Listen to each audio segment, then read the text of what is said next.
தாங்கள் விட்டு வந்த தேசத்தை நினைத்தார்களானால் அதற்கு திரும்பி போவதற்கு அவர்களுக்கு சமயம் கிடைத்திருக்குமே அப்படின்றாரு. முதல்ல சொல்றாரு, கர்த்தரை ஏற்றுக்கொண்டார் இல்லையா? ஏற்றுக்கொண்டுட்டு அப்படியே அந்த தேசத்தை, மெசொப்பொட்டேமியா தேசத்தை விட்டுட்டு கானான் தேசத்துக்கு வந்துட்டாங்க. ஃபர்ஸ்ட் இயேசுவை ஏற்றுக்கொண்ட பின்னாடி அவங்களுடைய சொந்த தேசத்தை விட்டுட்டாங்கன்றது, சொந்த தேசத்துடைய ஜனங்களை விட்டுட்டாங்கன்னு இருக்குது இல்லையா? இந்த காலத்துல தேசத்தையும் விடலாம், தேசத்துடைய ஜனங்களையும் விடலாம், இல்லைன்னா தேசத்தையும் தேசத்துடைய ஜனங்களையும் இருதயத்துல இருந்து விடலாம். அந்த காலத்துல மொத்தமா தேசத்தையும் விட்டாங்க, தேசத்துடைய ஜனங்களையும் விட்டாங்க. ஒண்ணு. ரெண்டாவது, வந்துகிட்டு திரும்பி போகலையா?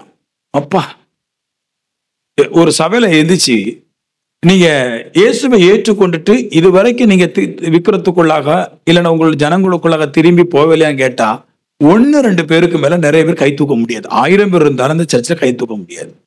அபூர்வமா தான் ஏதோ ஒரு மனுஷன் இருப்பான். அந்த மாதிரிதான் இங்கேயும் அவர்கள் எல்லோரும், நம்முடைய முற்பிதாக்கள் எல்லோரும் இயேசுவை ஏற்றுக்கொண்டுட்டு தேசத்தை விட்டு வந்துட்டு திருப்பி அவங்க போகவே இல்லையா? எவ்வளவு பிரச்சனை இருந்துச்சு பாருங்க. பிள்ளைகள் திருமண பிரச்சனை இருந்துச்சு, அப்படியும் திருப்பி போகல. அவங்க வந்த கானான் தேசத்துல அவங்களுடைய ஜாதிக்குள்ள மாற சண்டை வந்துச்சு, அப்படியும் திரும்பி போகல. நிறைய நேரங்கள் வறுமைகள் பசிகள் வந்துச்சு, அப்பவும் போகல.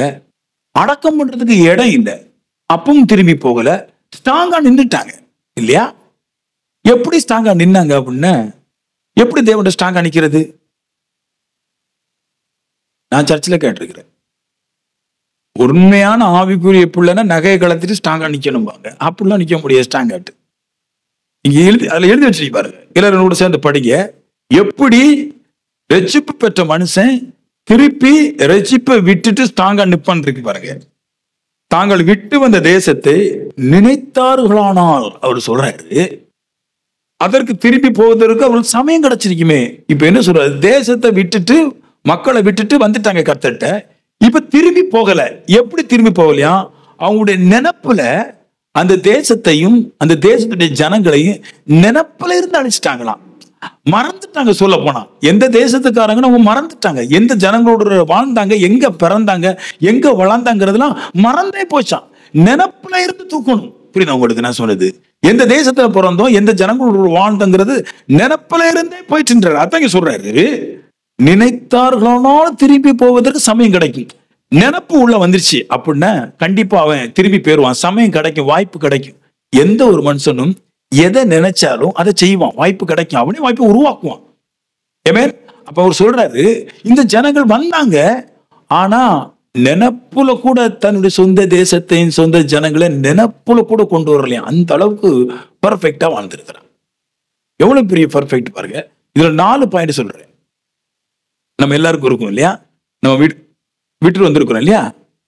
நம்ம ஊரை விட்டு வந்திருக்கிறோம், ஜனங்களை விட்டு வந்திருக்கிறோம். சபை முடிஞ்ச உடனே நம்ம ஊருக்கும் நம்ம ஜனங்களை பத்தி தான் எண்ணத்துல வரும். அவன் வந்த உடனே ஊரையும் ஜனங்களையும் இருதயத்துல இருந்தே அழிச்சே போட்டான்றது. எவ்வளவு, அதான் சொன்னேன் நானு. எல்லா சர்ச்சிலும் சொல்லுவாங்க ஜெபம் பண்ணுங்க, உபவாசம் பண்ணுங்க. நான் அடிச்சு பேசுறேன், அப்படிலாம் பண்ணா கிடைக்காது. இப்படி பண்ணணும். நீங்க எங்க இருந்து இயேசுவை ரட்சித்து கொண்டீங்களோ, எங்க இருந்து வந்தீங்களோ அந்த அந்த இடம், அந்த சூழ்நிலைகளை எல்லாம் இருதயத்துல இருந்து முற்று முடி அதை கழுவி தூக்கி வெளியே போட்டுட்டீங்கன்னா இப்ப என்ன செய்ய உங்களுக்கு கிடைக்குதுன்றாரு. 4 பாயிண்ட் சொல்றேன் பாருங்க. நான் பைபிள்ல தான் சொல்றேன். அவங்க திருப்பி போகாம இருந்ததுக்கு ஒரு காரியத்தை சொன்னேன், நினைப்பு தான். இந்த நினைப்பே வராம இருப்பதற்கு 4 காரியங்கள் இருக்கு. 4 காரியத்துல தான் நினைப்பு வரும். எதுலாம் இருந்து சொந்த தேசத்துடைய நினைப்பு வருது, எதுலாம் இருந்து சொந்த தேசத்துடைய ஜனங்களுடைய நினைப்பு வருது, இதெல்லாம் நான் இன்னைக்கு கொஞ்சம் 4 பாயிண்ட் சொல்லட்டும். முதல்ல இந்த ஆபிரகாம் ஈசாக்கை குறித்து பேசு இல்லையா? அவங்க எல்லாம் ஏச்சுக்கிட்ட வந்தாங்க. வந்தபோது முதல்ல அவங்களுடைய கலாச்சாரத்துல இருக்கிற உடைகளை மறந்துட்டாங்களாம். இந்த ட்ரெஸ், அவங்க முதல்ல இருந்த தேசத்துல ஒரு சாரி கட்டிருந்தவங்களாம், இப்ப கர்த்தர்ட்ட வந்த பிறகு சாரி கட்டல. ஏன்னா இந்த சாரி கூட தன் சுய தேசத்தை நினைப்பூட்டுன்ற. அங்க ஒரு லோகோ போட்டிருந்தவங்கள. இப்போ இப்ப பாருங்க, என்ன பாருங்களேன். நான் ஒரு காலகட்டத்துல சவுதிக்கு போயிருந்தேன், பஹ்ரைனுக்கு போயிருந்தேன். ஃபர்ஸ்ட் போகும்போது என்ன பண்ணேன்னா, நம்ம ஊர்ல இருக்கிற லுங்கியை கட்டிட்டு போனேன். நான் எந்த நாட்டுக்காரன்னு அரபிக்காரங்க தெரியாது, கரெக்டா கண்டுபிடிச்சேன், இந்தி அப்படின்ட்டான்.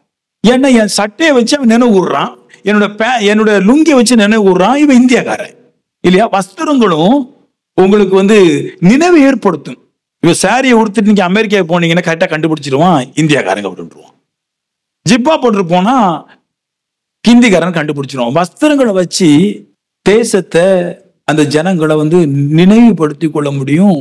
அதனால அவங்க மெசொப்பொத்தேமியா தேசத்துல இருந்து கானானுக்கு வரும்போது அந்த ட்ரெஸ்ஸை கூட களைஞ்சி போட்டு போனாங்களாம். ஏன்னா இனி திருப்பி அந்த எண்ணெய் இருதயத்துல வரவே கூடாது. ஒரு மனுஷன் கத்தரை ஏற்றுக்கொண்டான்னு திருப்பி போக கூடாதபடிக்கு எண்ணங்கள்ல பல வேலைகள் நடக்கும். அந்த எண்ணங்கள்ல ஒரு எண்ணம் கூட இருதயத்துல எனக்கு ஏதாவது ஒரு கோல்மாலும் மாதிரி காரியங்களை செஞ்சுட்டுனா நான் ரிட்டர்ன் ஆயிடுவேன்.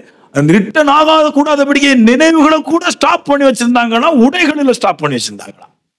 யாக்கோபுக்கு ஒரு பொண்ணை கல்யாணம் கட்டினான். அவன் பேர் ராகேல். அவன் அப்பா வீட்டுல இருந்து எருசலேமுக்கு வரும்போது, யாக்கோபோடு வரும்போது, அந்த தேசத்துல இருக்கிற ஒரு சின்ன விக்கிரத்தை எடுத்து ஒளிச்சு வச்சுட்டான். ஏன்னா அந்த தேசத்தையும் அந்த தேசத்துடைய ஜனங்களையும் அந்த தேசத்தை மறக்க முடியல. இந்த நினைவுல அவ பதிக்கிறா. அவர் சொல்றாரு, எங்க அழிக்கணும் ஒரு கிறிஸ்தவன் ரட்சிப்ப எங்க காத்துக்கொள்ளணும் அப்படின்னு நினைவுலதான் காத்துக்கொள்ளணும். ஃபர்ஸ்ட் ட்ரெஸ் எடுத்துட்டாரு. ரெண்டாவது, மெசொப்பொத்தேமியா தேசத்துல இருந்து கானாவுக்கு வந்தவர் மொழிய மாத்தி விட்டார்.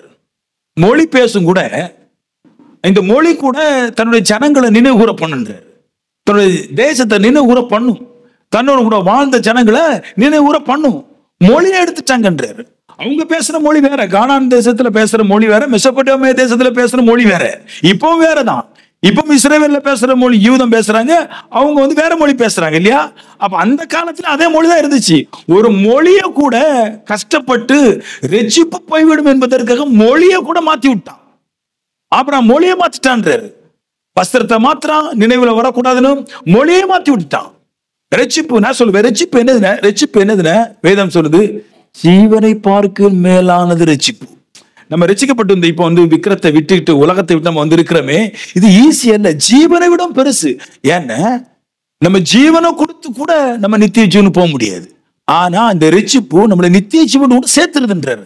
அதனால இந்த ரட்சிப்புக்காக என் இருதயத்தில் இந்த ரட்சிப்பை தடை பண்ற நினைவுகளை உண்டாக்குற எல்லா விதமான காரியங்களும் அழுக்குகளையும் என் நினைவுல இருந்து மாற்றி விட வேண்டிய அவசியமா இருக்குது. அப்படிதான் மாற்றி விட்டாங்க இல்லையா? அங்கே போயிட்டு இங்கே ஜெபம் பண்ண கிடைக்காது. Wrong teaching. உபவாசம் பண்ண கிடைக்கும் அதெல்லாம் அப்படின்னு எத்தனை நாள் உபவாசம் பண்றது, எத்தனை வருஷம் உபவாசம் பண்றது பண்றாங்க, ஜெபம் பண்றாங்க, உபவாசம் பண்ற ஒண்ணும் கிடைக்கல. ஆனா நான் சொல்றதை நீங்க செய்ய முடியாது இல்லையா?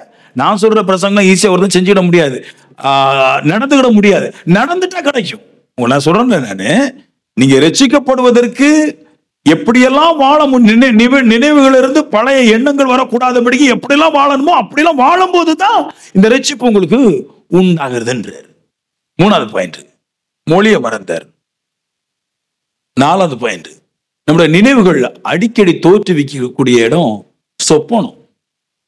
நிறைய பேருக்கு சொப்பனம் வரும்போது அப்படியே எந்திரிச்சு போயிடுவாங்க, வந்த ஊருக்கே திருப்பி போயிடுவாங்க.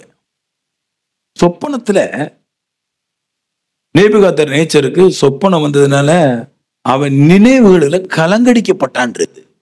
சொப்பனம் எப்படி பண்ண நினைவுகளை ஏற்படுத்தும். நம்ம ஊர்ல கூட ஒரு சொப்பனத்தை பத்தி ஒரு காரியம் இருக்கு பாருங்க. நம்ம ஊர்கள்ல எப்படி இருக்கும்னா, தன்னுடைய பாட்டி செத்தவங்க கனவுல வந்தா பாட்டிக்கு சாரி வாங்கி கொடுப்பாங்க.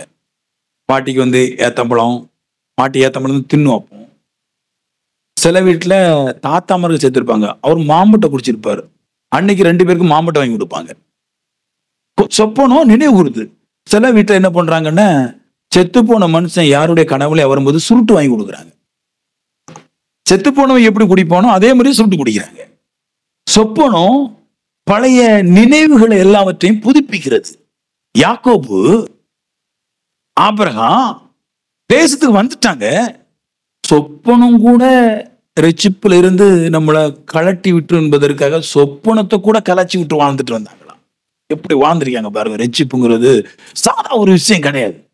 இன்னைக்கு தெரியாது, நம்ம இன்னைக்கு கர்த்தரை ஆராதிக்கிறோம் பாருங்க, இன்னைக்கு தெரியாது. ஒரு நாள் நியாய தீர்ப்புன்னு வருமே, அந்த நியாய தீர்ப்புல கர்த்தருக்காக நின்ன அத்தனை பேரும் நித்திய ஜீவனுக்கு போகும்போது அப்பதான் தெரியுது ரட்சிப்புடைய பெரிய பவர். நம்ம ரட்சிக்கப்பட்டதுடைய வல்லமை அப்பதான் நம்மளுக்கு தெரியுது. அதனால சொப்பனத்துல கூட தன்னுடைய தேசத்தையும் தன்னுடைய தேசத்துடைய ஜனங்களையும் நினைவுல கூட எடுத்துக்கொள்ள கூட, சொப்பனத்தின் மூலமா நினைவுல எடுத்துக்கொள்ள கூட சொப்பனத்துல கூட தன்னுடைய சுய தேசத்தையும் சுய ஜனங்களையும் அவன் எண்ணி கொள்ளாதிருந்தான்றது. எப்படி இந்த ரட்சிப்பை அவங்க காக்குறாங்கன்னு பாருங்களேன். எவ்வளவு பெர்ஃபெக்டா அவன் வாழ்றான் பாருங்களேன். இல்லையா? நம்மளாம் இருக்கோம் பாருங்க. இருந்துகிட்டு என்ன பண்றோம்? சபை முடிஞ்ச உடனே நேரம் அங்கதான் போறோம் இல்லையா? அங்க போய் நல்லா தின்னுக்கிட்டு, அங்க போய் நல்லா பேசிக்கிட்டு, நான் ரட்சிக்கப்பட்டோம்னு யார்கிட்ட போய் சொல்றது. நீங்க ரட்சிக்கப்பட்டீங்கன்னு எதனால தெரியும்? உங்களுக்கு தெரியுமா? நீங்க ரட்சிக்கப்பட்டீங்க என்ன இல்லை, ட்ரெஸ்ல தெரியாது, நகையில தெரியாது. நீங்க ரட்சிக்கப்பட்டிருக்கீங்கன்னு எதனால தெரியும்னா, நீங்க ரட்சிக்கப்பட்டிருந்தா கண்டிப்பா தேவம் உங்களை ஐஸ்வர்ய சம்பரனாய் மாற்றும். ரட்சிப்பு என்னது? பரிசுத்தம். நீங்க உண்மையிலே பரிசுத்தனா இருந்தா நீங்க கேட்கறதெல்லாம் தானாகவே வந்து ஒட்டி கொள்ளும். அதுக்கு பேர் தான் ரட்சிப்பின் அடையாளம். ரட்சிக்கப்பட்டது வஸ்திரத்தை சொல்ல முடியாது. வஸ்திரம், மொழிகள், சொப்பனங்கள் எல்லாம் என் ரட்சிப்பை காத்துக்கொள்வதற்கு பயன்படுத்துறதா. ஆனா ரட்சிப்பின் அடையாளம் உங்களை தேவன் நிச்சயமா குறைவில்லாமல் நிறைவுல நடத்தும். அதான் அடையாளம். பூர்ண ரட்சிப்புடைய எல்கையே அதான். மற்றபடி அது வந்து ரொம்ப கஷ்டமான ஒரு விஷயமா இருக்குது. 4, சுய தேசத்தை நாடி போறவங்க இந்த விஷயத்துல நாடி போறாங்க. என்னது அப்படின்னா பசி. நிறைய பேருக்கு பசி வரும்போது தான் வந்த தேசத்துக்கு திருப்பி போயிடுவான். இன்னைக்கு வந்திருப்பான், ஆளை பார்த்தா சும்மா இருப்பான், அவன் ஸ்ட்ராங்கா இருப்பான். பல 40 வருஷமா சர்ச்சையில இருப்பாங்க, ஸ்ட்ராங் இருக்காது. யாரையும் நம்ப முடியாது. பாருங்களேன், கெட்டகுமாரன் ஒருத்தர் இருந்தான். அவன் பேச்சு எப்படி தான் இருந்துச்சு. அப்பாட்ட போய் சொல்றாரு, இளையகுமாரன் அவன் கெட்டகுமாரன் சொத்தெல்லாம் பிரிச்சு ஏண்ட கொண்டாரு. அப்ப சித்தாப்பா வந்து கேட்குது, ஏன்டா உனக்கு சொத்தெல்லாம் பிரிச்சு தரணும்? அது லண்டன்ல இருந்து படிச்சுட்டு வந்திருக்கிறேன். இந்த தேசம் எனக்கு பேடா தெரியுது. Very smell, bad smell. நாங்க வந்து கல்யாணத்தை கட்டிட்டு போயேன், பொண்டாட்டியை கூட்டிட்டு போயேன் கேட்டார். லண்டன்ல இருக்கிற கேர்ள்ஸ் நல்லா இருக்கிறா, அவன் வந்து சூப்பர் ஸ்டைலா இருக்கிறா, அவளுக்கு மேக்கப் போட தெரியுது, லிப்ஸ்டிக் போடுறா, ஸ்டேட்டிங் கேர் வச்சிருக்கிறா. வாட் நான்சென்ஸ், இந்தியன் கேர்ள் அப்படின்ட்டு. இந்தியா போகணும் நல்லா இல்லை, இங்க வந்து சத்தியத்தை சொல்றது போலாட்டு என்னத்தமா சொல்லி எடுத்து கெடுத்து வச்சிருக்கிறான். ஆனால் லண்டன்ல போய் தான் கல்யாணம் கட்டும்னு சொல்லிட்டான். அப்பன்னு சொல்லி பார்த்தான் கேட்கல, அம்மான்னு சொல்லி பார்த்தான் கேட்கல, அண்ணன் சொல்லி பார்த்தான் கேட்கல, சொத்தை பிரிச்சு கொடுத்துட்டாங்க. அவனும் போயிட்டான். வேதம் சொல்லுது, அன்னகரம் சொல்றான், தம்பி சொல்லல அப்பா சொல்ற, வேச இடத்துல எல்லாத்தையும் கொடுத்துட்டான் அப்படின்ட்டு அன்னகரம் சொல்றான். அவரு போய் எல்லாம் செலவழிச்சிட்டாரு. அவர் நினைக்கிறாரு வெள்ளை பொண்ணுன்னா பாவம் செய்ய மாட்டான். சில பேர் நினைக்கிற மாதிரி கருப்பு பொண்ணை பாவம் செய்ய மாட்டா, வெள்ளை பொண்ணு பாவம் செய்ய மாட்டான்னு. இவரும் வெள்ளை பொண்ணை கைவிட மாட்டான்னு போனாரு, கைவிட்டான். வேதம் சொல்லுது அவருக்கு பசி, கொலை பசி. ஆடு மாடு தின்ற வைக்கோல்கள் கிடைக்காம பசியில கிடக்குறான், புண்ணாக்கு கிடைக்காம பசியில கிடக்கான். பசி வரும்போது பழைய நினைவு ஒண்ணு திரும்பிச்சுன்றது. சர்ச்சில, ஆவிக்குரிய சர்ச்சில இந்த வயிற்று பசி வரும் பாருங்க, அப்போ பழைய நினைவு திரும்பும். அம்மா வீட்டுக்கு போனதை சாப்பிடலாமே. ஹலோ, நம்ம பெத்த அம்மாட்ட போனா கண்டிப்பா எனக்கு தரதான் செய்யும். எத்தனை பேர் இருக்கும் தெரியுமா? 99.9% பேர் ஆவிக்குரிய அத்தா இருக்கிறான். அம்மா வீட்டுக்கு போனா தரதான் செய்யும். நம்மளோட உடன்பிறப்புகள், நம்மளோட குடும்பங்கள் எல்லாம் அங்கதான் இருக்குது. போனா ஏதாவது நம்மளோட கையில ஏதாவது தந்து எடுத்து விடுவாங்க அப்படின்னு தான் சொல்லுவான். அந்த நினைவுகள் பசி பழைய நினைவுக்கு திரும்ப செய்யுது. ஆனா இந்த இஸ்ரவேலர்கள் இருக்கிறாங்க பாருங்க, இவர்கள் எல்லோரும் ஆபிரகாம், ஈசாக்கு, யாக்கோப் எல்லாரும் பசியும் பட்டினி வந்த பின்னாடி தன்னுடைய சுயதேசத்துல இருக்கிற குடும்பங்கள்ல ஒருவனை கூட நினைச்ச கிடையாது. அங்க போனா காப்பாற்றப்படுவோம், சாப்பாடு கிடைக்கும், அடக்கம் பண்ணுறது இடம் கிடைக்கும். ஆனாலும் வந்தவன் மொத்தமா குடும்பம் இருந்ததையும், அம்மா இருந்ததையும், தங்கச்சி இருந்ததையும், தேசம் இருந்த மொத்தமா இருதத்தை விட்டே மாற்றிட்டான். நான்லாம் தான் பண்ணுவோம் பாருங்க. இதுல அப்படியே ஒரு பெரிய பாய் போட்டிருப்பேன், போட்டு பசி பட்டின அதுலயே படுத்துருவேன். காசுல அடி இதுலயே படுத்துருவேன். நான் விட்டு வந்த தேசத்துக்கு மறுபடியும் கையை நீட்டி வாங்குவதுக்கு பேரே ரட்சிப்பு கிடையாது. விட்டு வந்த தேசத்துக்காரங்க கூட உற வைக்கிறதும் தேசத்துல போய் நிக்கிறதும் ரட்சிப்பு அல்ல. அப்போ நினைவுகள் இருந்து தேசத்தையும் தேசத்தினுடைய ஜனங்களையும் குடும்பங்களையும் நினைவுகள் இருந்து அழிக்கிறான் பாருங்க, அதுக்கு பிறதான் ரட்சிப்பு. நினைவுலே தூக்கிறோம். நான் இயேசுவை ஆராதிக்கிறதுங்கிற பவர் என்ன? 2 நாள் பாட்டு பாடுறது இல்ல, நல்ல கீபோர்ட் போடுறது இல்ல. இயேசுவை ஆராதிக்கிறது பவர் என்ன? என் நினைப்புல கூட, இந்த உலக என் நினைப்புல கூட இருக்காதுங்கிற உறுதியான ஆற்றல் தான் ரட்சிப்புன்றாரு. அதான் ரட்சிப்பின் அடையாளம். சில சபையில போனா நகை போடாம கல்யாணம் கட்டினதான் ரட்சிப்பின் அடையாளம். நான் சொல்றேன் அது ரட்சிப்பின் அடையாளம். உன் ஹார்ட்ல இருந்து உலகத்தை மொத்தமா அழிச்சு விடுறதா ரட்சிப்பின் அடையாளம். எத்தனை பசி, எத்தனை கஷ்டம், எத்தனை போராட்டம் இருந்துச்சு பாருங்க. எல்லா போராட்டத்திலையும் கஷ்டத்திலையும் உலகத்தோட கூட சேராம தனித்து வாழ்ந்து நின்னாங்க. இப்ப பிரேயர் பண்றான், ஆண்டவரே என் நினைப்புல கூட இந்த உலகம் கிடையாது, எனக்கு பலன் தரங்கன்னு கர்த்தர் வானத்தின் மதல்கள்லாம் பிரிச்சு கொடுத்தார். அற்புதம் அற்புதம். அவங்க சொன்னதான் அற்புதம், அவங்க பேசினதான் அற்புதம். அப்படிப்பட்ட பெரிய பெரிய அற்புதத்தெல்லாம் அவங்க செய்து காட்டினாங்க. எல்லாரும் சொல்ற மாதிரி நீங்க கேட்டுடக்கூடாது. எல்லா சத்திலும் பிரசங்கம் பண்றாங்க, நான் உண்மையை சொல்றாது, அது உண்மையான பிரசங்கம் அல்ல. அது வர்ற ஜனங்களை மேல் பூச்சா பூசுறது. சபையை விட்டு பெறக்கூடாது, அவங்களுக்கு கோவம் வந்துடக்கூடாது, அதனால அவங்க ஒன்றும் பெற போற கிடையாது. ஆனா ஸ்ட்ராங்கான பிரசங்கம் எப்படி இருக்கும்னா எப்பவுமே அது உறுத்தல தான் இருக்கும், உண்மையா இருக்கும். இது உறுத்தல் கிடையாது, உண்மை. அதுல கடைபிடிக்கிறவன் அவன் சொல் பிறக்கிறதுக்கு முன்னாடியே பலன் வரும். அப்படி ஒரு வார்த்தை இருக்கு தெரியுமா உங்களுக்கு? தானியலை குறித்து பேசுது. தானியலுடைய வாயிலிருந்து ஜெபம் பண்ணும்போது சொல் பிறக்கிறதுக்கு முன்னாடியே தேவன் பதில கொடுத்தாராம். ஏன்னா வாயை திறக்கிறதுக்கு முன்னாடியே இதைத்தான் கேட்க போறான்னு தெரிஞ்சு அவன் மேல அவ்வளவு கண்ணோட்டமா இருந்துச்சு. ஏன்னா அவன் எந்த மனுஷன் எதுவும் வாங்கி தின்ற போற கிடையாது. தன்னுடைய இருதயத்துல எந்த விதமான ரட்சிப்புக்கு விரோதமான எந்த காரியத்தையும் இருதயத்துல நினைக்கிறதே கிடையாது என்ற. சில பேர் கேட்பாங்க, அம்மா வீட்டுக்கு போக கூடாதா, கல்யாணத்துக்கு போக கூடாதா பாஸ்டர், அக்கா வீட்டுக்கு போக கூடாதா?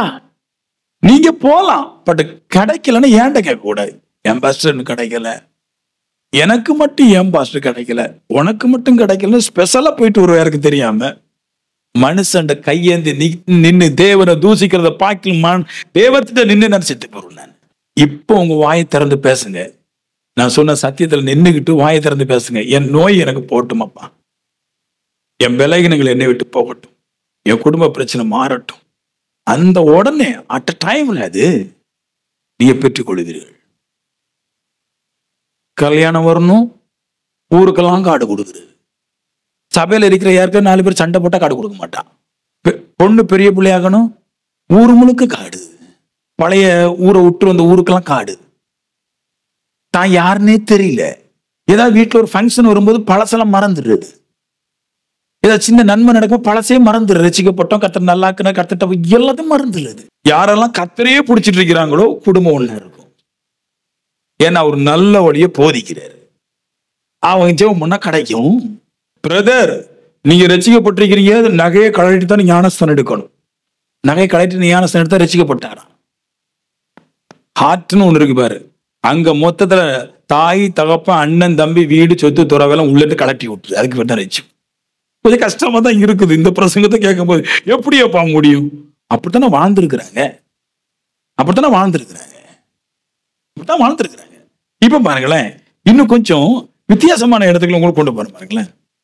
ஒரு பாயிண்ட் சொன்னேன் இல்லையா, நினைப்பை பத்தி கொஞ்சம் பேசணும். இந்த இடத்துல இந்த நினைப்பை பத்தி ஏன் கொண்டு வர, நினைவுகள் நம்ம என்ன செய்யுதுன்னா மறுபடியும் ஒட்ட வச்சது. புதிய நினைவு பழைய நினைவுகளை மறக்க செய்யும். புதுசாட்டு நீங்க ஒண்ணு நினைச்சீங்கன்னா பழசெல்லாம் மறந்துடும். அதுக்கு முன்னாடி இந்த நினைவை பத்தி சொல்லட்டும். நினைவு தான் மனுஷன் ரொம்பவும் பாழாக்குறது இல்லையா? இந்த நினைவு என்ன செய்யுதுன்னு சொல்லுது பைபிள்ல இருந்து. நினைப்பு சமயம் கிடைக்க செய்யுன்றது. வெளிநாட்டுல இருக்கும்போது ஊழியக்காரன் ஆகணும்னு ஒரு நினைப்பு வந்துருச்சு இல்லையா? நான் உள்நாட்டுல வந்து பாக்குறேன், எங்க பார்த்தாலும் சர்ச்சையா இருக்குது, எங்க பார்த்தாலும் ஜெபம் பண்றதுக்கு தடையாவிட்டு இருக்குது, யாரும் இடமும் தரல. ஆனா பைபிள் சொல்லுது நினைப்பு இருந்தா கிடைக்கும், சமயம் கிடைக்கின்றது கிடைக்கும். உங்க நினைப்பு இருந்தா கிடைக்கும். நினைப்பு என்ன செய்யுதுதான் என்னை போராட செய்யுது. என் நினைவு என்ன செய்யுது? என்னை போராட செய்யுது. சமயம் தேடுது, சூழ்நிலைகளை கவர் பண்ணுது. என்ன சூழ்நிலை யார்கிட்ட போனா எது கிடைக்க முடிய நினைவுகள் எல்லாம் எனக்கு ஆலோசனை தருது, எனக்கு பல திட்டங்களை தருது. அந்த நினைப்புல நான் என்ன பண்றேன், சமயத்தை நானே உண்டு பண்ணி அதை நானே பெற்றுக்கொள்கிறேன். உங்களுக்கு நினைப்பு வந்துருச்சுன்னா, இப்ப நான் சொல்றேன் பாருங்களேன், உங்களுக்கு நினைப்பு தான் முக்கியம். நீங்க நினைப்பீங்க, சூழ்நிலை முக்கியம் கிடையாது. நல்லா கேட்டுருங்க, சூழ்நிலை முக்கியம் கிடையாது, நினைப்பு தான் முக்கியம். நினைப்பு இருக்கு பாருங்க, சமயத்தை உண்டு பண்ணி அதை கிடைக்கும் பண்ணுன்றாரு. அதனால நினைப்பு யார் யாருடைய இருதயத்துல நினைப்பு இருக்குதோ, விக்கிரத்தை பத்தி, சொந்த ஊரை பத்தி, சொந்த தேசத்தை பத்தி யாருடைய இருதயத்துல நினைப்பு இருக்குதோ அவர் ரட்சிப்புல கொஞ்சம் ஸ்ட்ராங் இல்லைன்றாரு. நினைப்பே தூக்கிறன்றாரு. நினைப்பு ரொம்ப முக்கியம். நினைச்ச காரியம் நடக்கும், நினைச்ச காரியம் சம்மதம் வாய்க்கும், நினைச்ச காரியம் நடக்கும்ன்றாரு. நிறைய பேர் படிக்கிறீங்க, நிறைய பேர் போட்டு போறீங்க, நிறைய பேர் வேற வேலை பார்க்குறீங்க, ஆனா நீங்க ஒண்ண மறந்துடுறீங்க, எதுவும் எனக்கு நடக்காதுன்றீங்க. நான் சொல்றேன், நீ என்னத்தை நினைக்கிறீங்களோ அதுதான் உங்க வாழ்க்கையில் நடக்க போகுது. நிறைய பேர் சொல்லுவாங்க எண்ணம் போல வாழ்க்கை. எண்ணத்தை எண்றீங்களோ, எண்ணத்துல நீங்க என்ன எண்றீங்களோ அந்த எண்ணத்துல நீங்க எது இருக்கக்கூடாது, விசுவாசத்தை எடுக்கக்கூடாது. நான் என்னதான் நடக்கும் அதான் நீங்க புரிச்சுக்கணும். என் எண்ணம் தான், என் நினைவுகள் தான் எனக்கு நடக்க போகுது. அதனால என்ன பண்றேன், புதியவைகள் எல்லாவற்றையும் நினைக்கிறேன். நான் புதிய புதிய காரியங்களை நினைக்கிறேன். நான் உயர்ந்த காரியங்களை நினைக்கிறேன். நான் பெரிய காரியங்களை நினைக்கிறேன். நான் நினைவு வந்தா சமயம் கிடைக்கும், சமயம் வாய்க்கும். உங்களுக்கு சொல்றேன், 2 போட்டு வச்சிருக்கிறீங்க, ஒரு வள்ளம் வச்சிருக்கிறீங்க, ஒரு கடை வச்சிருக்கிறீங்க, இல்ல ஒரு போட்டு வச்சிருக்கீங்க, இல்ல நான் படிக்கிறீங்க. உங்க நினைப்புல நான் சாதிக்கணுங்கிற ஒரு நினைப்பு வந்துச்சுன்னா, உங்க இருதயத்துல சாதிக்க வேண்டுங்கிற ஒரு நினைப்பு வந்துச்சுன்னா உன்னால தூங்க முடியாது. நீ சாதிக்கிற வரைக்கும் உன்னால சும்மா இருக்க முடியாது. அதான் நினைப்புன்றார். உங்க இருதயத்துல எப்ப நினைப்பு போயிருதோ அப்பவே உங்க வெற்றி உங்களை விட்டு போயிடும். நினைப்பு ஸ்ட்ராங்கா இருந்தா பொழப்பு ஸ்ட்ராங்கா இருக்கும். எல்லாம் நினைவுகளை வச்சுதான் இருக்குது. இப்போ பழைய நினைப்ப இதை கொஞ்சம் தூரம் பேசினேன். ஏன்னா உங்க நினைவுல தப்பு வந்துச்சுன்னா மாட்டிக்கிடுவீங்க. பழைய நினைவை எப்படி விடுறது? ரொம்ப பேருக்கு இந்த பழைய நினைவுலாம் விட முடியல. எப்படி இவங்க நினைப்பை எராஸ் பண்ணாங்க, பழைய நினைவுகள் எல்லாம் எப்படி எராஸ் பண்ணாங்கன்னா, 2 கொரிந்தியர் 5:17 ஒருவன் கிறிஸ்துவுக்குள் இருந்தால் புது சிருஷ்டியா இருக்கிறான், பழையவர்கள் எல்லாம் ஒளிந்து போயின, எல்லாம் புதிதாக. ஒருவன் வந்தவன் கிறிஸ்துவுக்குள்ளாக நிலைச்சா இருந்துட்டா புதிய சிருஷ்டியாய் இருக்கிறான் அப்படின்றாரு. இது எப்படி சொல்றாருன்னா, அவரை வச்சுதான் சொல்றாரு. அவரு பிறப்புல யூதனா இருந்தார் இல்லையா? யூதனா இருந்த ஒரு மனுஷன், 10 கட்டளையில வாழ்ந்த ஒரு மனுஷன், இப்ப கிறிஸ்துவை ஏற்றுக்கொண்ட பின்னாடி அந்த நியாய பிரமாணத்தையே இருதயத்துல முற்றிலும் மறந்து போட்டார். அந்த புதுசுல ஸ்ட்ராங் ஆகும் போது பழசு மறந்துடும். புதுசுல ஸ்ட்ராங் இல்லாம இருந்தா பழசு மறக்காது. ஒருவன் குடிகாரனா இருக்கிறான், ஒருவன் விபச்சாரக்காரனா இருக்கிறான், ஒருவன் விக்கிரகாரக்காரனா இருக்கிறான், ஒருவன் பொய்யனா இருக்கிறான். இது எல்லாமே அவனுடைய பழசு. ஒருவன் கிறிஸ்துக்குள்ள இருந்துட்டா பழசெல்லாம் ஒளிந்து போனது. அப்ப நான் சொல்லுவேன், என் வீடு, என் தேசம், என் உறவு, மனுஷன் எல்லாரையும் ஒருவன் கிறிஸ்து இயேசுக்குள்ள ஸ்ட்ராங்கா இருந்துட்டா பழையவைகள் எல்லாம் மறந்து போயிருன்ற. இப்படிதான் அவங்க மறந்தாங்க. அவங்க வந்தாங்க, கர்த்தர்கிட்ட ஸ்ட்ராங்கா இருந்ததுனால பழசனம் மறந்துடுச்சு. புதுசா உள்ள போட போட போட போட போட போட போட போட பழசு எல்லாம் அவங்களோட போயிடுச்சு. என் புது மனுஷனா இருக்கிறான், பாவம் இல்லாத சூப்பர் மனுஷனா இருக்கிறான், ஜெபிக்கிறான், நிறைய கிடைக்காரன். நம்மளுக்கெல்லாம் ஒரே சத்தியம் தான், ஜெபம் பண்ணுங்க பிரதர். இன்னைக்கு நீ எந்த குளத்துல எந்த சர்ச்சுக்கும் போங்க, ஜெபம் பண்ணுங்க பிரதர், அதான் சொல்லுவாங்க. இந்த ஒரு சர்ச்சில் மட்டும் தான் சொல்றது, தேவனுடைய சத்தியத்தை ஃபாலோ பண்ணி போக நீங்க, அதுக்கு பின்னாடி நடந்து போயிட்டே இருங்க. தாவீது ஓடும் போதும் ஜெபம் பண்ணா பதில் கிடைச்சிச்சு, படுக்கும் போதும் ஜெபம் பண்ணா பதில் கிடைச்சிச்சு. பேதுரு பவுல் சிறைச்சாலையில இருக்கும் போதும் பதில் கிடைச்சிச்சு. பவுல் ஜெபிக்கும் போது பதில் கிடைச்சிச்சு, பேதுரு ஜெபிக்காமல் படுத்த போது பதில் கிடைச்சிச்சு. அவன் பேதுரு ஜெபிக்காம படுத்திருந்தான், எப்படி பதில் கிடைச்சிச்சு? ஜெபிக்காம இருந்தாலும் பதில் கிடைக்கும். வாழுற வாழ்க்கை தேவனுக்கு முன்னாடி சுத்தமா இருந்தா எல்லாம் கிடைக்கும். பேதுரு ஒண்ணு சிறைச்சாலை, அல்லேலூயா ஸ்தோத்திரம் ஆண்டவரே, ஹாப்பி பர்த்டே, கர்த்தாவுக்கு பிறந்த நாள்னு ஒண்ணு சொல்லுது. அவர் வேதம் சொல்லுது, he was sleeping between 2 guard, 2 காவலாளுக்கு மத்தியில படுத்துதான் கிடந்தான், ஜெபமே பண்ணல. ஆனா அவன் ஜெபம் பண்ணாமல் இருக்கும்போது அந்த இடத்துல தேவதூதன் அவன் கட்டிலாம் கொடுத்து விட்டாரு, வெளியே கொண்டு போயிட்டாரு, தெருக்கல்ல கொண்டு போய் விட்டுட்டு தேவதூதன் போயிட்டாரு. அப்ப நான் சொல்லுவேன் உங்களுக்கு, இதுதான் உங்களுக்கு அதிகப்படியான ஆற்றலை தருகின்றார். உங்க வாழ்க்கையை சரியா கட்டியாமைங்க. நீங்க ஓடும் போதும் சிக்கல நிக்கும் போதும் ஜெபம் பண்ணாத நேரத்துல வாயை திறந்தனை விடுவேன்னு சொன்னா கர்த்தர் அங்க ஒரு விடுதலை உண்டு பண்ணுவார். உள்ள கமிட்மெண்ட் பண்ணுங்க. எந்த காரணத்தை கொண்டு இனி ரிட்டர்ன் இல்லை, இனி ரிட்டர்னு இல்ல. என் ரட்சிப்ப நான் கொண்டு, நான் நாய் கிடையாது, பண்ணி கிடையாது. ரட்சிப்பை இழக்கிறவனு பேர் நாய், பண்ணி, பண்ணி, நாய். பேரை பாருங்களேன். நம்ம சபையில சொன்னா கோவப்படுறாங்க. ஏசப்பாவை சொல்றீங்க நாய் பண்ணி மனுஷனை பார்த்து. ரட்சிப்பை இழக்கிறவனு பேர் நாயி பண்ணி அப்படின்ற. ஒரு விஷயம் ரசிக்கப்பட்டேன், இனி அந்த ஒரு விஷயத்தான். எந்த சூழ்நிலைக்கு நான் இனி மாறி போறது இல்ல. பசியோ பட்டினியோ நிர்வாணமோ நாசம் மோசமோ எதுவோ கர்த்தரை விட்டு என்னை பிரிக்காது. ஏன்னா நான் ஜெபம் பண்ண எனக்கு பதில் கிடைக்கணும். நான் ஜெபம் பண்ண அற்புதம் நடக்கணும். நான் சொல்லுவேன், ரட்சிப்ப தத்தளிக்க பண்ணுகிற எந்த ஒரு மனுஷனும் தத்தளிப்புலதான் இருப்பான், கையேந்திரவனா இருப்பான். ரட்சிப்ப ஸ்ட்ராங்கா பிடிக்கிறவன் உலகத்தை ஜெயிப்பான். உலகத்தை ஜெயிக்கணுமா? 1 யோவான்ல தான் படிக்க போறோம். உலகத்தை எப்படி ஜெயிக்க போறோம்? உலகத்தை ஜெயிக்கணுமா? ஒருவன் கிறிஸ்துவுக்குள்ளா இருந்தால் அவன் புது சிருஷ்டியா இருக்கிறான். பழசெல்லாம் ஒளிந்து போயின. இந்த வார்த்தை பழசு, கஷ்டம், பாடு, வேதனை, துக்கம், கவலை எல்லாம் ஒளிந்து போன்றாரு. கிறிஸ்துக்குள்ள இருந்தால் மைண்ட், கிறிஸ்துக்குள்ள இருந்தால் பழங்கள் எல்லாம் ஒளிந்து போயிட்டு எல்லாம் புதுசாயிட்டு. ட்ரெஸ்ல இருந்து, வீடுல இருந்து, கார்ல இருந்து எல்லாம் புதுசாயிட்டு இருந்தால் அந்த வார்த்தை போற. ஒருவன் கிறிஸ்துக்குள்ள இருந்தால் புது சிருஷ்டியா இருக்கிறான். பழசெல்லாம் போயிட்டு எல்லாம் புதுசாயிட்டுன்றாரு. எனக்கு இந்த வசனம் எல்லாம் பிடிச்சிருக்குது. கிறிஸ்துக்குள்ள ஸ்ட்ராங்கா கட்டப்பட்டா நான் எல்லாரையும் பார்க்கலும் புதிய மனுஷனா மாறுவோன்னு கர்த்தர் சொல்றாரு. எனக்கு அதுதான் இப்ப லெக்கு. என்னுடைய ஹார்ட்ல இருக்க லெக்கே கிறிஸ்துக்குள்ள நான் இருக்கணும். நான் அவரை விட்டு எப்பொழுதும் நான் மாறக்கூடாது. நான் என்னுடைய எண்ணங்கள்ல சிந்தையில கிறிஸ்து தான் தெய்வம். அவரை விட்டா வேற மனுஷனே இல்ல உதவி செய்ய விரும்புவதற்கு. அவரை பிடிச்சிட்டு அவரோட விட நான் நிற்பேன். நான் கர்த்தர் எல்லாருக்கும் மேலாக சிறந்தவனா என்னை மாற்று. ஆபிரகாம் ஒரு வசனத்தை நான் பார்க்க போறேன். இப்போ ஆபிரகாம் என்ன காரியத்தை பிடிச்சு கொண்டு பழைய காரியத்தை மறந்தான். தாய் தகப்பன், தேசம், நிலம், வீடு இதெல்லாம் எப்படி மறந்தான் அப்படின்னா, தெய்வம் ஆபிரகாமை கூப்பிடும் போது ஒரு வார்த்தை சொன்னாரு, உன் சந்ததிக்கு இந்த கானான் தேசத்தை தருவேன். இதுதான் வாக்கு. இந்த தெய்வத்துடைய வாக்க இருதயத்துல வச்சிருந்தான். அம்மாவை வேற இருக்கிறவா, அதாவது அம்மாவை விட சொல்லு, அம்மாவை கவனிக்க சொல்லுது. பட் அம்மா கையில போய் கையேந்த கூடாது. அம்மா எனக்கு இல்லையம்மா, அண்ணன் கையில போய் கையேந்த கூடாது. கர்த்தர் தருவார். அம்மா கையில, அண்ணன் தம்பி கையில நீ கையேந்துனா அவங்க சொல்ற மாதிரி தான் நீ நடக்கணும். புரியுதா உங்களுக்கு? ஏன் இயேசு உன் தாயின் தகப்பனை விட்டுட்டு எனக்கு பின்னாடி வாங்க சொன்னாருன்னு, உன் தாயின் தகப்பன் இன்னும் நீ விடலன்னு, உன் தாயின் தப்ப நீ வாங்கின, தாயின் தப்ப எங்கெல்லாம் போறதுக்கு கண்ட்ரோல் பண்றவங்க அங்கெல்லாம் போகணும். இப்ப சொல்றாரு, எந்த தாய் தப்பனா இருக்கட்டும், எந்த மனுஷனா இருக்கட்டும், கடன் வாங்கினவன் கடன் தந்தவனுக்கு அடிமை.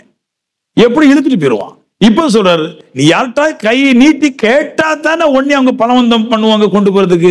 நீ என்னையே விசுவாசிட்டு என் கூட ஒரு கேட்கும் போதெல்லாம் தந்துடுறேன். நான் போக மாட்டேன். என் கையை மடக்க முடியாது சொல்ல மாட்டேன். ஆனா மனுஷன்ட்ட போக மாட்டேன். ஏன்னா நான் வாழ்ந்துட்டேன். நான் இதுலயே எனக்கு தெரியும். என்னோட ஒவ்வொரு ஜபங்களுக்கும் எனக்கு வேண்டி என்னை சுற்றி இருக்கிற ஜனங்களுக்கு தேவன் அற்புதம் செய்வார். நான் நல்லா இருக்கணுமோ உங்க வீட்டை தூக்கி எழுப்பிடுவார். நான் நல்லா இருப்பதற்கும் உங்களுடைய இருதயத்துக்குள்ள தேவன் தர வேண்டிய வல்லமையான வார்த்தைகளை தருவார். உங்க கையில தர வேண்டியவைகளை தருவார். அதன் மூலமா கர்த்தர் என்னை உயர்ந்த இடத்துக்கு கொண்டு போயிடுவார். எனக்காக செய்வன் தேவன் எதை வேணும் முடிப்பார். இந்த சந்ததியை தான் சொன்னார், இஸ்ரவேல் தேசத்தை உன் சந்ததிக்கு தருவன்னார்.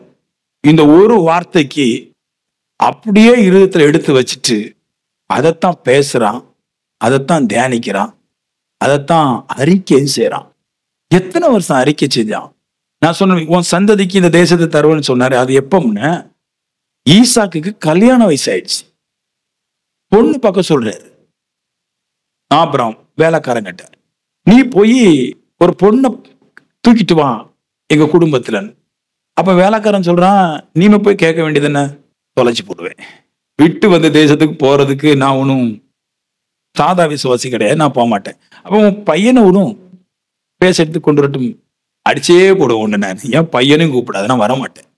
வேலைக்காரன் சொல்றான், நீயாவது உன் பையனையாவது எங்காவது விட்டு வந்த தேசத்துல இருந்து நல்ல ஒரு மாப்பிள்ளை பொண்ணு கிடைக்கணும் பாரு. அவர் சொல்றான், அதெல்லாம் விட்டு, அதெல்லாம் வேண்டாம். அதுக்குதான் பாரு. பிள்ளை பெறதுக்கு முன்னாடி 25 வருஷம் அவனுடைய பிள்ளைக்கு தரிசனம், உன் பிள்ளைக்கு இந்த தேசத்தை கொடுப்போம். பிள்ளை பெற்று 40 வருஷம் ஆயிடுச்சு. அப்பதான் ஈசா கல்யாணம். கிட்டத்தட்ட 65 வருஷம். 65 வருஷம் தன்னுடைய இருதயத்துல இதைத்தான் வேதத்துல இருந்து வாசிக்கிறான், இதைத்தான் இருதயத்துல வச்சு அறிக்கை செய்யறான், இதைத்தான் தியானிக்கிறான். இரவும் பகலும் எல்லா நேரங்களும், முற்று முடிகிற எல்லா நேரங்களிலும் அவனுடைய கையில் இருக்கிற இந்த வேத வசனமும் அவனுடைய ஹார்ட்ல இருந்த அந்த வாக்கு தத்தங்களை தான் அவன் தியானிச்சு அறிக்கை செய்து கொண்டே இருந்தானே அல்லாமல் உலகத்துல சொல்றப்படுற காரியங்கள், பழைய காரியங்களை எல்லாம் எடுத்து எதையுமே அவன் கேட்கல. சொல்ல போனான், புரியுதா? கேட்கல. அந்த உலகத்தான் சொல்ற வார்த்தைகள் ஒண்ணுமே கேட்கல. அவன் மனசுல தோன்ற வார்த்தைகள் எதுவுமே கேட்கல. தேவன் சொன்ன அந்த வார்த்தையோ வாக்கு தத்தத்தை அறிக்கை செய்து கொண்டே இருந்தான். எனக்கு தருவன்னு சொல்றீங்க ஆண்டவரே, கண்டிப்பா தருவீங்க. அறிக்கை எவ்வளவு இம்பார்ட்டன்ட் தெரியுமா? அறிக்கை எப்படிப்பட்டதுன்னா உங்களுடைய பாவத்தை எல்லாம் அறிஞ்சு விட்டுரும். அறிக்கை எப்படிப்பட்டதுன்னா உங்க கஷ்டத்தை அறிஞ்சு விட்டுரும். அது உள்ளுக்குள்ள பேசிட்டே இருக்கணும். எனக்கு ஐபோன் வாங்கி நான் காலேஜுக்கு போவேன். 12க்கும் ஐபோன் எல்லாம் போக முடியாது, 10க்கும் ஐபோன் எல்லாம் போக முடியாது. ஐபோன் எதுக்கு சொல்லுங்க? ஆப்பிள் போன் இருக்கு பாருங்க, இதுக்கு எல்லா ரகசியத்தையும் ஒளிச்சு வச்சிடலாம், யாருக்கு தெரியாது. ஆமாங்க, எல்லாத்தையும் ஒளிச்சு வச்சிடலாம், யாரும் கேட்க மாட்டான். புரியுதா உங்களுக்கு நான் சொன்னது? யாருமே கேட்க மாட்டான், யாரும் எடுக்க முடியாது. ஒவ்வொன்றுக்கும் ஒவ்வொன்றுல இருக்கு. இப்படிப்பட்ட நாம எப்படி எப்பவும் தெய்வத்துடைய காரியத்தை அறிக்கை செய்வோம்? என் முன்னேற்றத்தை எப்படி நம்ம அறிக்கை செய்வோம்? இல்ல நான் முன்னேறும் ஆண்டவரே, என் தீர்க்க தரிசனத்தை எப்படி நான் அறிக்கை செய்வேன்? நான் சுகமாவேன், நான் பலனாவேன், நான் முன்னுக்கு வருவேன், வாக்கு தத்தம் நிறைவேறும், கண்டிப்பா அது என்னோட வாழ்க்கையில நடக்கும். எப்பவும் நான் அறிக்கை செய்து கொண்டே வாழ்நாள் முடிகிற வரைக்கும், வெற்றி பெறுகிற வரைக்கும், எனக்கு தேவன் கொடுத்த வாக்கு தத்தங்கள் தீர்க்க தரிசனம் நிறைவேறுகிற வரைக்கும் அறிக்கையிட்டே கொண்டிருந்தா, இப்ப நீங்க அறிக்கை விட்ட காரியங்கள் நாளுக்கு நாள் உங்களுடைய இருதயத்துல மேல மேல வந்து கொண்டிருக்கும் போது நீங்கள் விட்டு வந்த காரியங்கள் உங்களை விட்டு மாறி போயிரு. அதான் சொல்ல, நீங்க சொல்லலாமே, கர்த்தர் எனக்கு சகாயர், மனுஷன் எனக்கு விரோதமா என்ன செய்வான் என்று சொல்லலாமே. கர்த்தர் சொல்லி கொடுக்கிறாரு. சொல்லலாமே, கர்த்தர் எனக்கு சகாயர். சொல்லுங்களேன், கர்த்தர் எனக்கு சகாயர். என் கடை என்ன செய்யும்? கர்த்தர் எனக்கு சகாயர். என்னோட நோய் என்ன செய்யும்? கர்த்தர் எனக்கு சகாயர். என்ன பிளவினங்கள் என்ன செய்யும்? நீங்க சொல்லலாமே. சொல்ல மாட்டோம். ஏன்னா நல்லா வந்துட்டோம்னு அடுத்தவங்க புறம்படுவாங்க. அதெல்லாம் நான் ஒன்றும் சொல்ல மாட்டேன். நான் நல்லா ஆகிறதுக்கு நான் சொல்ல மாட்டேன். நான் சொல்லக்கூடாது, நல்லா வந்துடும்ல, நான் அதைத்தான் சொல்லுவேன். கர்த்தர் எனக்கு சகாயர், நான் முன்னேறதை யாரும் தடை பண்ண முடியாது. கர்த்தர் எனக்கு சகாயர், நான் உயர்றதை எவனும் தடை பண்ண முடியாது. இங்கே நடக்கிற பலவீனங்கள் எல்லாம் என்னை கட்டுப்படுத்த முடியாது. பரிசுத்தர் பெரியவரா இருக்கிறார். இஸ்ரேல் உங்கள் நடுவில் இருக்கிற இஸ்ரேலின் தேவனாகிய பரிசுத்தர் பெரியவரா இருக்கிறார். அவர் சகாயர், அவர் எல்லாவற்றையும் செய்து தருவார். அந்த தேவனுக்கு ஒரு வைராக்கியம். இப்படித்தான் வாழ்வேன், நான் மடிச்சு வரமாட்டேன். நான் ஒருவன் கிறிஸ்துக்குள்ளா இருந்தாலும் மறுபடியும் சொல்ல புது சிருஷ்டியா இருக்கிறான். பழையசெல்லாம் மறந்துருவன்றார். பஞ்சத்தை மறந்துருவ, கடத்தெல்லாம் மறந்தே பெறுவ, நோய் இருந்ததுக்கு அறிகுறி இல்லாமலே ஆகிவிடுன்றாரு. நம்ம என்ன சொல்றோம்? நோய், கால் நடக்கவே முடியல பிரதர், கால் நடக்கவே முடியல, என்ன செய்யணும் பிரதர்? கட்டகம் எடுத்து காலை போட்டு அடியா முட்டல, நடக்கவே முடியல பிரதர், நடக்க முடியல, என்ன செய்யறது? அறிக்கை செய். என் ஜீவனில் மரணமானால் கிறிஸ்து இயேசுடைய அன்பை விட்டு நான் பிரிஞ்சு போக மாட்டேன். தெய்வத்துக்காக எதை வேணாலும் இழக்கிறது தான் ரட்சி. சந்தர்ப்ப சூழல பார்த்துக்கலாம். நோ, கல்யாணம் கட்டக்கூடாதா? அது கட்டிடுங்க, பட் நான் வர மாட்டேன். நீங்க ரட்சிப்பு இழந்து போலாம், நான் வர மாட்டேன். அது விளக்க மாட்டேன். நான் வர மாட்டேன். எத்தனை கோடிகள் தந்தாலும், எவ்வளவு வரங்கள் வேலை செஞ்சாலும், தெய்வத்தை விட்டு பேரு புகழுக்காக தெய்வத்தை விட்டு பிரிஞ்சே போக மாட்டேன். அதிலேயே தான் மண்டிட்டு கிடப்பேன் நான். ஆனா அதையும் டேஸ்ட் பண்ணிட்டேன். அந்த ஜெபத்திலையும் அவ்வளவு பவர் இல்லை. கடைசியில் நான் கண்டுபிடிச்சது ஒன்னே ஒன்றுதான், கர்த்தருக்கான வைராக்கியம், கர்த்தருக்கான பரிசுத்த வைராக்கியம். அதுல இருதயத்தை விட்டு ஸ்ட்ராங்கா நிக்கிற மனுஷன், ஒவ்வொரு மனுஷன் ஜெயிக்கிறான். இதுலதான் ஜெயம் இருக்குது, இதுலதான் வெற்றி இருக்குது, இதுதான் பவர் இருக்குது, இதுதான் ஆற்றல் இருக்குது. தேவன் பிரியமா இருக்கிற விஷயமே தான். அதுலதான் ஆபிரகாம், ஈசாக், யாக்கோபு இவர்கள் எல்லாரும் சமயம் கிடைக்க கூடாதபடிக்கு, சமயம் கிடைச்சாலும் லீவு கிடைச்சாலும் போகக்கூடாதபடிக்கு இருதயத்தில் இருந்து பழையவைகள் எல்லாம் வெட்டி விட்டான். சும்மா பாடிக்கிட்டு அப்படியே சண்டை போட்டுட்டு, இங்க நல்லா பாடுறது அப்படியே அன்னைக்கே சொல்றது, எங்க மாமியாருக்குள்ள இன்னைக்கு புது நண்பன் ஞாயிற்றுக்கிழமை கூப்பிட்டுருக்காங்க, சாயந்தரம் தான் கூப்பிட்டுருக்காங்க, போகணுமா? நான் சபைக்கு எதுக்கு வந்திருக்கிறேன்? உலகத்தோடு சேரக்கூடாது என்பதை கேட்பதற்கு வந்திருக்கிறேன். சபைக்கு போயிட்டு போயிடணுமா? தேசத்தை விட்டுருன, தேசத்துல இருக்கிற மொத்தமா எல்லாத்தையும் விட்டுரு, அவுட். சாயந்தரம் பகலு இப்ப போ. இதெல்லாம் செய்துக்கிட்டு தெய்வத்திட்ட போயிட்டு முழங்கால் படிட்டு சும்மா கேளுங்க. நீங்க லார்ட், இப்ப உமக்கு தெரியும், என்னோட நடத்தைகள் உமக்கு தெரியும், லைட்டா ஏதாவது தட்டி விடுங்க. கதை வந்து தட்டுவான் எவனா ஒருதன். சிஸ்டர் உங்க வீட்டுல இது கஷ்டமாமே கர்த்தர் சொன்னாரு, இன்னும் எனக்கு ஒரு 50,000 வச்சுட்டு. அற்புதங்கள் இப்படித்தான் நடக்கும். நான் எல்லா இடம் போயிட்டு வந்துட்டு சிஸ்டர் கர்த்தர் என்னை கைவிட்டுட்டாரு. என்னைக்கு பிடிச்சாரு கைவிடுறதுக்கு? அவர் பிடிக்கிறதுக்கு ஒரு ஆள் பார்க்காண்டாரு.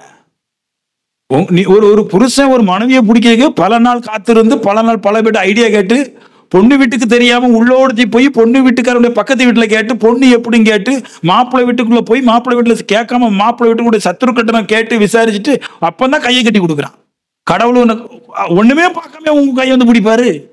அவர் நல்லா விசாரிச்சுட்டு, அப்பா இது எனக்கான ஸ்திரீ எனக்காக நிப்பா அப்படின்னு பிடிக்கிற மாதிரி எனக்கான விசுவாசம் பார்த்துட்டு பிடிக்கிறாரு. கர்த்தர் பிடிச்சா விட மாட்டார். 24:7 ஆதியாகமம். அது கேளுங்க, நான் சொல்றேன். என் தகப்பன் என்னை என் தகப்பனுடைய வீட்டிலும் என் இனத்தார் இருக்கிற தேசத்திலும் இருந்து அழைத்து வந்தவரும் உன் சந்ததிக்கு இந்த தேசத்தை தருவர் என்று எனக்கு சொல்லி ஆணையிட்டவருமான வானத்துக்கு தேவனாய் கர்த்தர், நீ அங்கே இருந்து என் குமாரனுக்கு ஒரு பெண்ணை கொண்டு வரும்படிக்கு தம்முடைய தூதனை உனக்கு முன்பாக அனுப்புவார். சொல்றேன், நான் ஒரு ஜெபம் பண்ணிருக்கேன் கர்த்தர்ட்ட. ஆண்டவரே, உமக்காக வைராக்கியமா இருந்துட்டேன். நான் எங்கேயும் போறது கிடையாது. காலையில மீட்டிங்கை முடிச்சுட்டு சாயந்தரம் அக்கா வீட்டு திங்க போறதும் கிடையாது. சரி, ஆனா நல்லா கேட்டுக்க, நீ காலையில பிரேயரை முடிச்சுட்டு சாயந்தரம் அக்கா வீட்டுல தங்கச்சி வீட்டுல மாமி வீட்டுல திங்க போனேன்னு உனக்கு கர்த்தர் பெண்ணு தர மாட்டார். நீ தான் தேடி கண்டுபிடிச்ச. ஆமென். நீ தேடி கண்டுபிடிச்ச எப்படி கண்டுபிடிப்ப சொல்லட்டா? நீ பொண்ணு கண்டுபிடிச்ச மாப்பிள்ளை கூட கண்டுபிடிச்சா எப்படி கண்டுபிடிப்ப? மாப்பிள்ளை கண்டுபிடிச்சா இங்க மீசையில இருந்து பிரிஞ்சு பிச்சு வச்சு எண்ணிய மாதிரி கோடாரி தாடி வச்சா பிடிக்கும். ஆனா உள்ள குடியாரனா இருப்பான். அவன் வாட்ஸ்அப்பை திறந்து பார்த்தீங்கன்னா எல்லாம் ஓட்டவள பிள்ளைகள் பேரையே வச்சிருப்பான். நீ பொண்ணு பார்த்தா எப்படி பிடிக்கும்? வீட்டுல அம்மா சொல்றதை ஒண்ணும் கேட்காது. அம்மா சொல்றதே கேட்கலன்னு மாமி சொன்னா மாமிக்கு அடிதான். சில வீட்டுல பிள்ளைங்க சொல்றாங்க, நாங்க எங்க மாமியாருக்கு எல்லாம் செஞ்சு கொடுப்போம். முதப்படியிலேயே கால் வைக்கலையா 7வது படியில கால் வச்சிருவாளாம். அம்மாவுக்கே ஒண்ணு செய்யற மாமிக்கு செஞ்சிருவாளாம். இவ்வளவு புடாரு. அதையும் அம்மா கேட்டுட்டு சிரிக்கும். என் அம்மாவை நல்ல பிள்ளை, மாமியை நல்ல பாப்பா. அவரு சொல்றாரு, என் மகனுக்கு ஈசாக்குக்கு நான் இவ்வளவு வைராக்கியம் இருக்கிறதுனால வானத்துக்கு தேவனானவர் கர்த்தர். நல்லா கேட்டுக்க, பூமியில் இருக்கிற தேவன் வானத்தை ஆளுகை செய்ய முடியாது. அதனால சொல்றாரு, வானத்துக்கு தேவனானவருக்கு நான் உண்மையா நடந்திருக்கிறேன். அந்த வானத்துக்கு தேவனானவர் என் பிள்ளைங்களுக்கு கண்டிப்பா தன்னோட தூதனை அனுப்பி நல்ல ஸ்திரியை கொண்டு வந்து கொடுப்பார். இதான் பிரேயர். கடவுள்கிட்ட இதான் பிரேயர் பண்றான். அந்த பிரேயரை ஊழியக்காரட்ட சொல்றான், இதான் என்னோட பிரேயர். இப்ப பாரு, என்னோட வாழ்க்கைக்கு என்னோட பிரேயருக்கு வெற்றி நிச்சயம். இவரும் பேக்கெடுத்துட்டு போயிட்டார். கழுதைக்கு மேல ஏறி இருந்துட்டு தங்கத்தெல்லாம் கொண்டு போறேன். நம்ம ஊர்ல தங்கம் போட்டா கல்யாணம் கட்டி வைக்க மாட்டான். மாபெரும் தீர்க்கதரிசி பெரிய ஊழியக்காரன் ஆபிரகாம் தங்கத்தை கொடுத்து வேலைக்காரன் அனுப்புறான்.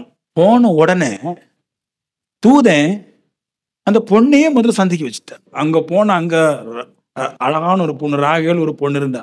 அவரோட குணத்தை பார்த்தீங்களா? என்ன அழகு சொல்றதுன்னா மூஞ்சின அழகு இருந்துச்சு. போன உடனே சொல்றா, யாரு எவருன்னு தெரியாது, ரொம்ப களைப்பா இருக்கிறான். உடனே குடத்தை இறக்கி, எப்ப ஆடு மாடு கோடு எல்லாத்தையும் இங்க கொண்டு வந்து கொஞ்சம் தண்ணி குடிங்க, கொஞ்சம் ரெஸ்ட் எடுங்க. இதான் பெண்ணுடைய பூர்ண அழகு. கொஞ்சம் தண்ணி குடிங்க, கொஞ்சம் குடிங்க. எங்கேயோ இருந்து வந்திருக்கீங்க, யாருன்னே தெரிய மாட்டேங்குது, கொஞ்சம் குடிங்க. அதான் அழகுங்க. அவ முகத்துல அழகு இருந்துச்சு. அவனுடைய வேலைக்காரன் கொடுத்த நகையை போட்டு அவ அழகா இருந்தா. ஆனா அதை விட பிரம்மாண்டமான ஒரு அழகு, யார் எவருன்னு தெரியாத ஒரு மனுஷன் கழுதுல வந்து கொஞ்சம் நாளா சுத்திட்டு கிடக்கிற ஒரு மனுஷன், தாகத்துல வறண்டு இருக்கிற மனுஷன் வந்தவொன்னு கொஞ்சம் தண்ணி குடிங்கிற உயிரை காப்பாத்திக்கன்னு முதல்ல ஒரு ஃபர்ஸ்ட் எய்டு பண்ணாலே அதுதான் பேரழகு. உடனே வேலைக்காரன் சந்தோஷம் வந்துருச்சு. இந்த பொண்ணு வந்தா நம்ம ஓனரும் சாப்பிடுவோம், நம்மளும் சாப்பிடுவோம். இவ்வளவு அப்படியே தூக்கி கொண்டு ஓடி வந்துட்டான். பிரேயருக்கு பதில் கிடைச்சா இல்லையா? இப்படி பிரேயர் பண்ணணும். அவன் பிரேயர் பண்ணிட்டு வீட்டுல தூங்கிட்டான்.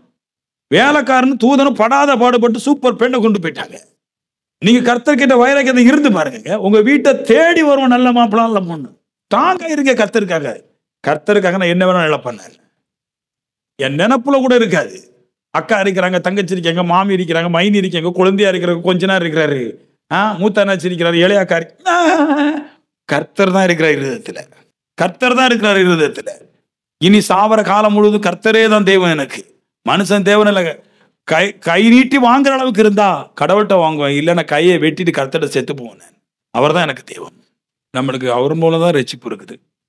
நான் ஜெபம் பண்ணும் போதெல்லாம் கர்த்தாவே நான் உம்மோடு தான் இருக்கிற, உங்க விட்டு போகவே இல்லைங்கிறத காட்டுறேன். நான் அவர்கிட்ட அதான் சொல்லுவேன். நான் உயிரே போனாலும் ஒரு காலம் உங்க விட்டு போக மாட்டேன். நான் என்னைய விட்டுறாதீங்க ஆண்டவரே.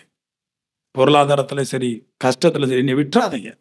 என் சபை விசுவாசிகள் பஞ்சத்துல மாட்டிக்குள்ள விட்டுறாதீங்க. நான் உண்மை விட்டு போகவே மாட்டேன் ஆண்டவரே.